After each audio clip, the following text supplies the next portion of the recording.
You ask Tiger to solve. This deals with linear equations with one unknown. The final result is x equals 2. Let's solve it step by step. Group all constants on the right side of the equation. Add 5 to both sides. Simplify the arithmetic.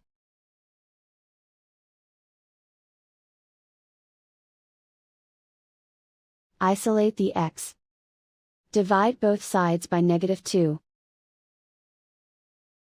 Cancel out the negatives. Simplify the fraction. Cancel out the negatives. Find the greatest common factor of the numerator and denominator. Factor out and cancel the greatest common factor. And so the final result is x equals 2.